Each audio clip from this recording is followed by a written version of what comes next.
let's keep this conversation going and bring in our weekend panel. Executive Director of America First Works and author of Best the Elites, Ashley Hayek, and political commentator and columnist for the Washington Examiner and New York Post, Ian Haworth. Thank you guys for sticking around. We appreciate it. Thanks for having me. All right, Ian, we're heading towards a global conflict. Something that, could resemble, it's possible, this, God forbid, turns into a third world war. Where's our president on all of this?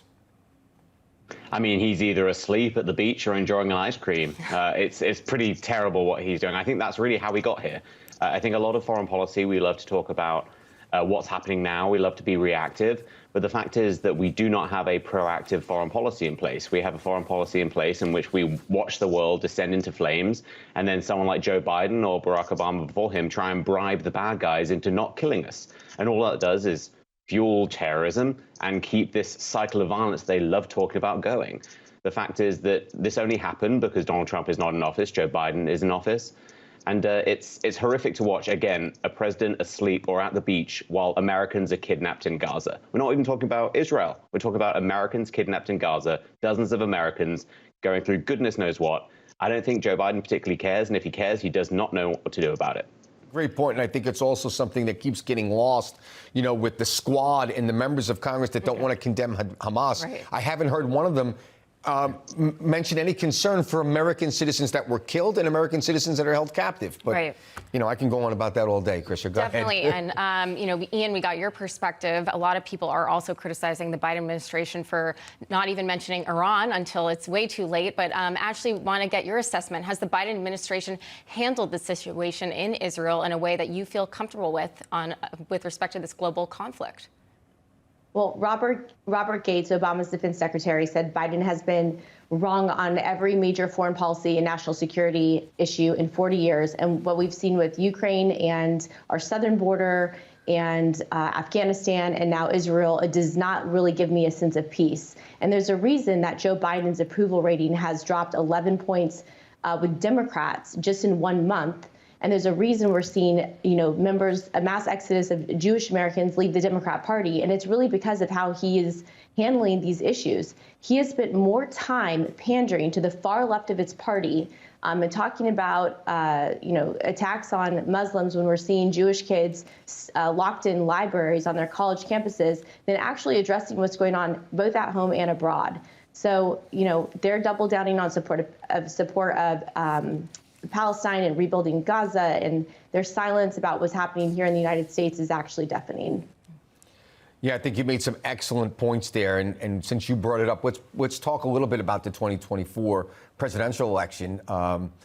New poll has, I think it was a Suffolk USA Today poll, has RFK Jr. at about 13%. And in addition to that, Ian, we have a new candidate running a primary, right? So with Democrats jumping in, what does that say where you have RFK Jr. at 13%, you have poll numbers showing the approval rating of Joe Biden at an all-time low, and now you have another Democrat, Congressman Phillips, jumping in. This does not look good because usually when a wartime situation, whether it's a full war of the United States or it's Israel, Hamas, and we're involved, usually president's numbers go up. His actually went down. Well, I think there's a big reason for that is that a lot of this is Joe Biden's fault. I'm not going to place all of the blame at Joe Biden because that's obviously unfair. Hamas is a genocidal terrorist group, has been since its inception.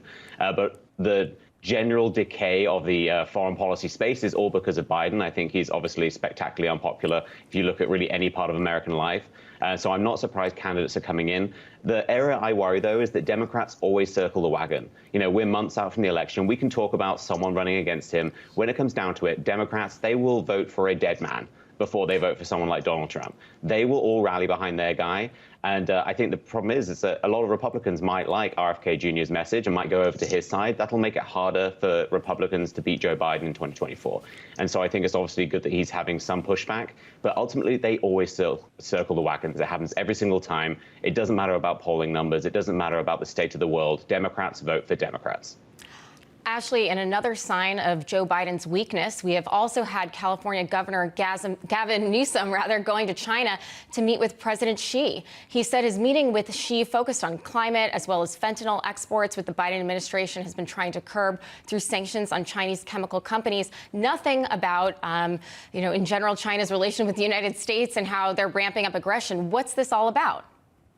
She declined to meet with Joe Biden and several other visiting dignitaries and left them to meet with lower-ranking officials. And so Gavin Newsom managing to secure this meeting really is embarrassing for the president of the United States, because this is China's attempt to undermine the U.S. president by engaging with his biggest political rival, if you will. And as a nation, it's embarrassing enough that President Biden is regarded as being so incredibly weak. But now we have a government leader, Gavin Newsom, pandering to a foreign country that has been killing our people with fentanyl and sending spy balloons across the country. That's a huge problem. But it's not just Xi that wouldn't meet with Joe Biden. You now are seeing, the king of Egypt, who's coming out, refused to meet with Joe Biden overseas. This man has no credibility on the world stage. None. Absolutely none. We're going to leave it there, though. Thank you so much, Ian and Ashley. Appreciate your input.